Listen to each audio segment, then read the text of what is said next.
Good evening dear students, welcome to Delta Delta Academy. 2024 year का most awaited vacancy आप लोग का junior engineer का आ चुका है आरआरबी के द्वारा। और ये जो वैकेंसी है इस बार बम्पर वैकेंसी आई है। 7,934 जो सीट्स है जूनियर इंजीनियर के डिफरेंट आरआरबी में इस साल आ गई है।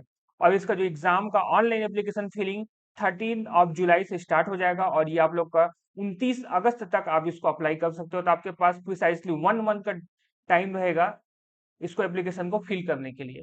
तो आइए हम लोग देखते हैं कि जो एग्जाम कैसे होते हैं, इसमें सिलेबस में क्या क्या होता है, इसको हम लोग डिस्कस करते हैं। और डेल्टा एकेडमी में हम लोग इस एग्जाम में पूरी फोकस के साथ, पूरा जज्बे जुनून के साथ एग्जाम की तैयारी करेंगे। और हम लोग इसमें पूरी तरह से सब्जेक्ट को क्लियर करेंगे, हैवी सब्जेक्ट को पढ़ेंगे, सिलेबस को कवर करेंगे और एक एक पॉइंट को, सिलेबस को लेते हुए, पकड़ते हुए हम लोग उसमें सबके ऊपर क्वेश्चन और उसके थ्योरीज को पढ़ेंगे। तो चलिए मैं आपको सबसे पहले सीबीटी 1 के बारे में आप लोग को बताता हूँ। ये जो एग्जाम है ये 2 स्टेज में होता है। फर्स्ट स्टेज में आप लोग का जो है सीबीटी 1 होता है और सेकंड स्टेज में आप लोग का सीबीटी 2 होता है।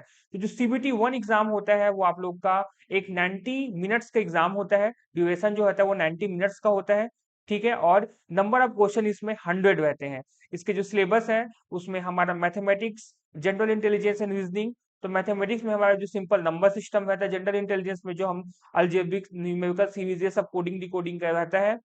जनरल अवेयरनेस होता है जिसमें हम लोग general knowledge, Indian Indian geography, culture and history, Indian including freedom struggle, और एक जनरलाइज रहता है, बहुत ज्यादा डिटेल में नहीं रहता। ये एक जनरल ही अवेयरनेस रहता है। एक जनरल साइंस रहता है जब हमारा अंडर 10th का। ये बहुत इंपॉर्टेंट है कि 10th के सीबीएसई के जो सिलेबस रहता है उसको ही, उसके ही हमारे ऊपर जो क्वेश्चन है यहाँ पे आते हैं। तो ये जो एग्जाम है ये हमारा 90 मिनट्स का होता है, 100 क्वेश्चंस रहते हैं। और इसका जो बाइफर्केशन भी दिया हुआ है, मैथमेटिक्स का 30 मार्क्स का रहता है, जनरल इंटेलिजेंस 25, जनरल अवेयरनेस 15 और जनरल साइंस 30 मार्क्स का। और ये जितने मार्क्स के क्वेश्चन होते हैं, जितने क्वेश्चन होते हैं उतने ही मार्क्स के यहाँ पे जो क्वेश्चन है वो आपको आते हैं।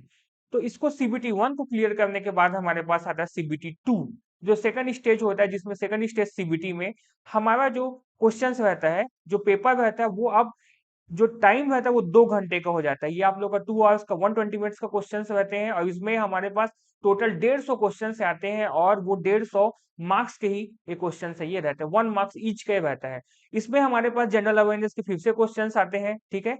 ये जनरल अवेयरनेस के जो सिलेबस है इसमें क्वेश्चन आते हैं। ये थोड़ा सा प्रीवियस जनरल अवेयरनेस से थोड़ा सा अलग रहता है, कोई बहुत ज्यादा अलग नहीं रहता, थोड़ा सा उससे वो अलग रहता है।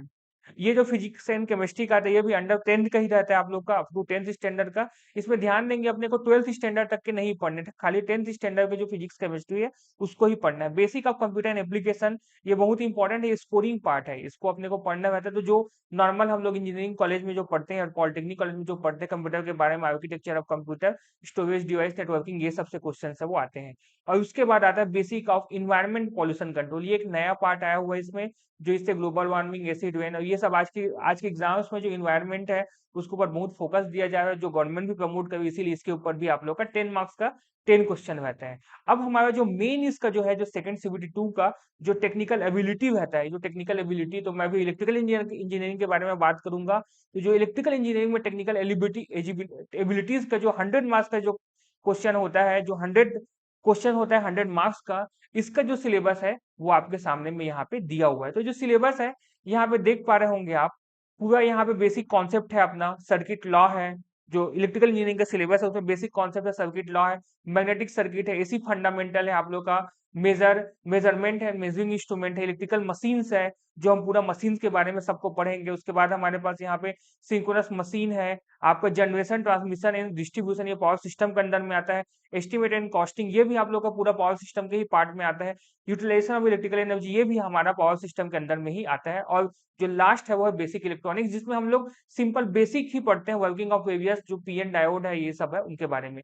तो जो सिलेबस है ये आप देखेंगे तो बहुत ही वास्ट है और इसमें बहुत ही जनरलाइज तरीके से क्वेश्चन बहुत दिया हुआ है। तो बेसिक सभी को हम लोग एकदम डिटेल में डेल्टा एकेडमी में क्या अच्छे से पढ़ेंगे और उसमें हर टॉपिक, हर सिलेबस के हर टॉपिक से थ्योरी पढ़ेंगे, उसके क्वेश्चंस को पढ़ेंगे, जिससे आपको एग्जाम को निकालने में बहुत ही आसानी हो। साथ ही साथ हम लोग यहाँ पे आगे आने वाले टाइम में हम लोग इसमें क्वेश्चंस डील करेंगे कि आरआरबी एग्जाम में कैसे क्वेश्चंस आते हैं, जो आप लोग के लिए बहुत ही ज्यादा हेल्पफुल रहेगा। इस क्वेश्चंस को सॉल्व करने से आपको पता चलेगा कि कैसे क्वेश्चंस आते हैं। तो आइए हमारे साथ जुड़िए और अपनी आरआरबी जेई की तैयारी को एज एज प्रोवाइड कीजिए, जिससे आप बहुत ही आसानी से जेई के एग्जाम को निकाल सके।